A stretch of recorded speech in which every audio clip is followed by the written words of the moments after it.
أعوذ بالله من الشيطان الرجيم. بسم الله الرحمن الرحيم. السلام علیکم ورحمۃ اللہ وبرکاتہ۔ سورہ بقرہ آیت نمبر 51۔ اعوذ باللہ من الشیطان الرجیم، بسم اللہ الرحمن الرحیم۔ وَإِذْ وَاعَدْنَا مُوسَىٰ 40 لَيْلَةً ثُمَّ اتَّخَذْتُمُ الْعِجْلَ مِن بَعْدِهِ وَأَنْتُمْ ظَالِمُونَ۔ ترجمہ: اور وہ وقت یاد کرو جب ہم نے موسیٰ سے 40 راتوں کا وعدہ ٹھہرایا تھا، پھر تم نے ان کے پیچھے اپنی جانوں پر ظلم کر کے بچھڑے کو معبود بنا لیا۔ آگے آیت نمبر 52 ہے۔ ثم عفونا عنکم من بعد ذلك لعلکم تشکرون۔ ترجمہ: پھر اس سب کے بعد بھی ہم نے تم کو معاف کر دیا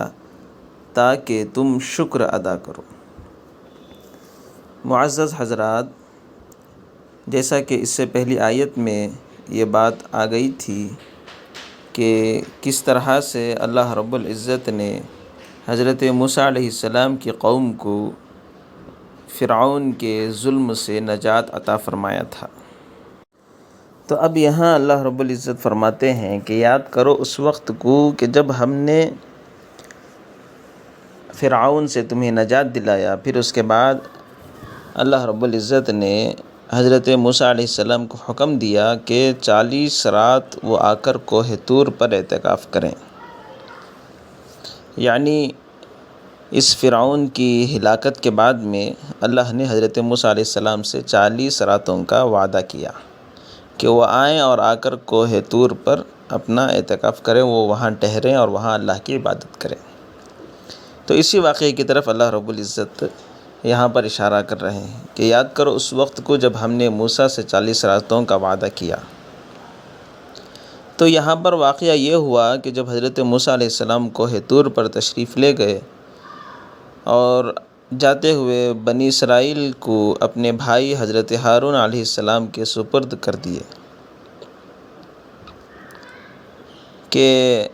ان کے ذمہ تھا کہ وہ حضرت موسیٰ علیہ السلام کے آنے تک بنی اسرائیل کی دیکھ بھالی کریں اور ان کی رہبری کریں۔ اور واقعہ یہ ہوا کہ اس بنی اسرائیل میں ایک شخص تھا جس کا نام سامری تھا، جو طبعی طور پر بہت بڑا گمراہ آدمی تھا، بڑا گمراہ کرنے والا آدمی تھا، جس کا نام سامری تھا۔ اس کی ماں نے اس کے پیدا ہوتے ہی اس کو ایک غار میں چھوڑ دیا تھا، اور حضرت جبرائیل علیہ السلام نے اللہ کے حکم سے اس بچے کو، یعنی جس کی ماں نے اسے غار میں تنے تنہا چھوڑ کر وہ وہاں سے چلی گئی تھی، جس کا نام سامری تھا،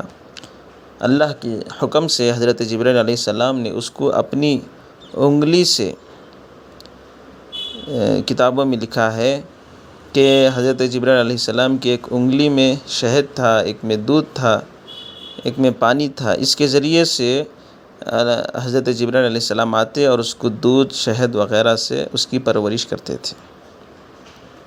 یہاں تک کہ وہ اچھا خاصا بڑا ہو گیا۔ حضرت جبرائیل علیہ السلام نے اس کی پرورش کی، اور چونکہ بچپن سے اس کی پرورش حضرت جبرائیل نے کی تھی تو حضرت جبرائیل کو اچھی طرح سے جانتا پہچانتا بھی تھا، اور اتفاق یہ ہوا کہ اس سامری کا نام بھی موسیٰ ہی تھا، اور حضرت موسیٰ علیہ السلام کا نام بھی موسیٰ تھا۔ حضرت موسیٰ علیہ السلام کا بھی نام موسیٰ ہی تھا اور اس سامری کا نام بھی موسیٰ ہی تھا۔ اتفاق یہ ہوا کہ موسیٰ سامری، جس کی پرورش حضرت جبرائیل علیہ السلام نے کی، اور موسیٰ علیہ السلام جس کی پرورش فرعون کے گھر میں ہوئی تھی، لیکن اللہ کی شان یہ ہوئی کہ فرعون کے گھر میں پرورش ہونے والے موسیٰ علیہ السلام تو اللہ کے رسول بنے، اور جبرائیل علیہ السلام نے جس کی پرورش کی تھی وہ اللہ کا نافرمان اور کافر نکلا، اور اسی نے بنی اسرائیل کو گمراہ کیا۔ تو الغرض، جب حضرت موسیٰ علیہ السلام اللہ کے حکم کے مطابق کوہ طور پر تشریف فرما تھے، وہاں پر معتکف تھے، تو سامری نے اس وقت کو غنیمت جانا اور اس نے لوگوں سے ان کے تمام زیورات کو اکٹھا کیا،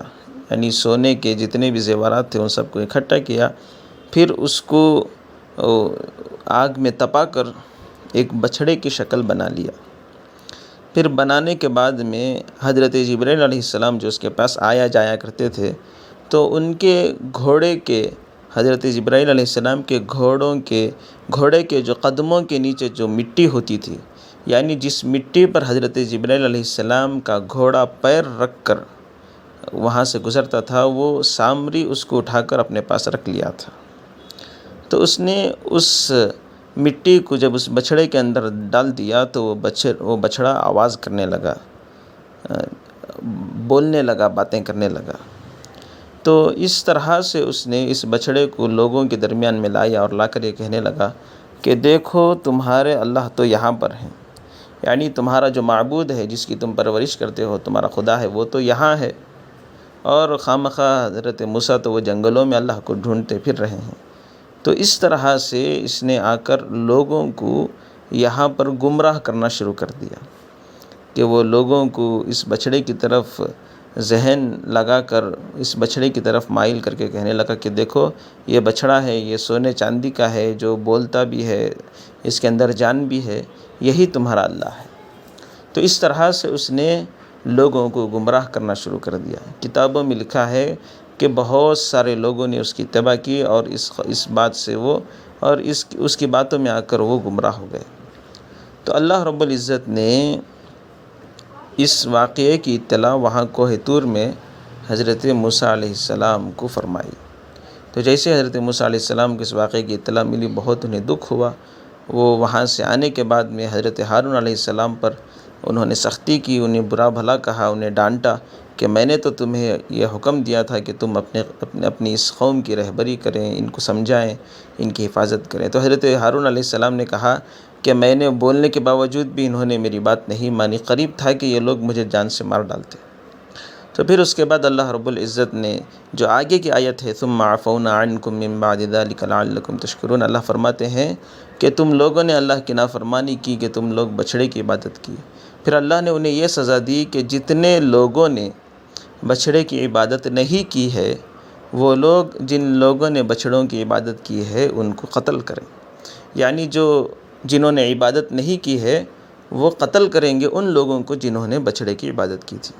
تو اس طرح سے ان لوگوں نے ان لوگوں کا قتل کیا، ان لوگوں کو مارا۔ اس طرح سے اللہ رب العزت فرماتے ہیں کہ پھر ہم نے اس کے بعد تمہاری اس غلطی کے بعد، یعنی تم نے حضرت موسیٰ علیہ السلام کے کوہ طور پر جا کر آنے تک تم نے اللہ کی نافرمانی کی، بچھڑے کو اپنا معبود بنا لیا، تم نے غیر اللہ کی پرستش کی، اللہ کو چھوڑ کر ایک بچھڑے کی تم نے عبادت کی، تو اللہ رب العزت نے انہیں سزا دیا، پھر اس کے باوجود اللہ نے انہیں معاف کیا۔ تو اسی کو اللہ رب العزت فرماتے ہیں کہ ثم عفونا عنکم من بعد ذلک، کہ پھر اس سب کے بعد بھی ہم نے تم کو معاف کر دیا تاکہ تم اللہ کا شکر ادا کرو۔ اللہ رب العزت سے دعا ہے کہ اللہ رب العزت ہمیں گناہوں سے بچنے کی توفیق عطا فرمائے اور اللہ رب العزت کے بتائے ہوئے طریقوں کے مطابق اپنی زندگی کو گزارنے کی توفیق عطا فرمائے۔ السلام علیکم ورحمۃ اللہ وبرکاتہ۔ إن